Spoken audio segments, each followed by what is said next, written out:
আমার প্রিয়জনেরা, প্রভু যীশু খ্রিস্ট আপনাদের সকলকে অনেক বেশি প্রেম করেন, তাই উনি আমাদেরকে শক্তি দেন, আমাদের পথ দেখান ও সামলান। আপনি ভোরবেলায় উঠে প্রার্থনা করেন? আপনি কি প্রতিদিন বাইবেল পড়েন? আপনি যদি সত্যিকার ঈশ্বরকে প্রেম করেন তাহলে আপনি বলুন, আমি প্রতিদিন ভোরবেলায় উঠে প্রার্থনা করব, বাইবেল পড়ব। আপনি বলেন, এই প্রোগ্রামটা তো আমি প্রতিদিন দেখি না, এটা দেখলে শুধু চলবে না। প্রতিদিন ভোরবেলায় উঠে প্রার্থনা করবেন, কম করে হলেও 1 ঘন্টা প্রভুকে দিন। তখনই মাত্র ঈশ্বরের উপস্থিতিকে আপনি অনুভব করতে পারবেন। ঈশ্বরের এই উপস্থিতি দ্বারাই প্রভু আপনার প্রত্যেকটা প্রার্থনার উত্তর দেন। আত্মিক জীবনে ফট করে অল্পতে আত্মসন্তুষ্ট হবেন না। আজকে আমরা ঈশ্বরের বাক্যে দেখব রোমীয় পুস্তকের 12 অধ্যায়ের 12 পদে, প্রত্যাশায় আনন্দ করো, কষ্ট সংকটে সহিষ্ণু হও, প্রার্থনায় বিশ্বস্ত থাকো। 3টে জিনিস দেখি। বলছে প্রত্যাশায় আনন্দ করো। কিভাবে আমরা আনন্দিত হব? এই আশা নিয়ে যে যিশু আমার সঙ্গে আছে, আমার কোনো ক্ষতি হবে না। এই প্রত্যাশার উপর আমি সব সময় আনন্দিত থাকব।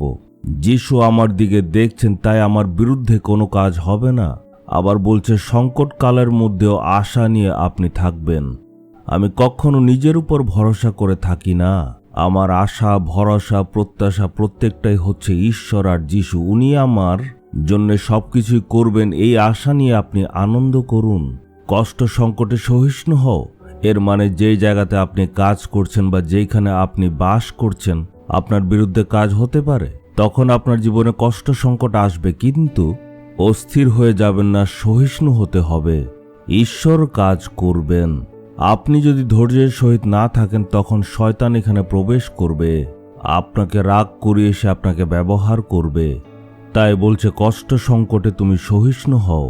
যিশুর বিরুদ্ধে মানুষ কত রকম কথা বলল, কিন্তু যিশু শান্ত ছিলেন। ধৈর্যতার সহিত থাকার চেষ্টা করবেন, দেখবেন কিছু হবে না। ধৈর্য ধরলে দেখবেন আশ্চর্য কাজও হবে। আরেকটা, প্রার্থনায় বিশ্বস্ত থেকো। প্রার্থনাতে ঈশ্বরের সাথে আপনি কথা বলবেন। কম করে হলেও 1 ঘন্টা প্রার্থনা করুন।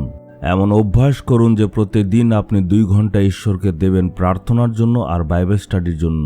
প্রার্থনাতে বিশ্বস্ত থাকতে হবে। মনে বিশ্বাস রেখে আপনি প্রার্থনা করুন। পরিস্থিতি পাল্টাবে। ঈশ্বর আপনাকে নিশ্চয় সাহায্য করবেন। হে পিতা, প্রত্যাশায় আনন্দ করতে আপনি আমাকে সাহায্য করুন। আর কষ্ট সংকটে প্রভু, যাতে আমরা সহিষ্ণু হতে পারি, ধৈর্য ধরতে পারি, আপনি অনুগ্রহ দিন। প্রার্থনায় যাতে বিশ্বস্ত থাকতে পারি, আপনি আমাদেরকে অনুগ্রহ দিন, যাতে আমরা প্রার্থনা করতে পারি। প্রভু যিশুর নামে চাইলাম, amen, amen. Jesus redeems Bengali YouTube চ্যানেলটি সাবস্ক্রাইব করুন। বেল আইকনটি ক্লিক করুন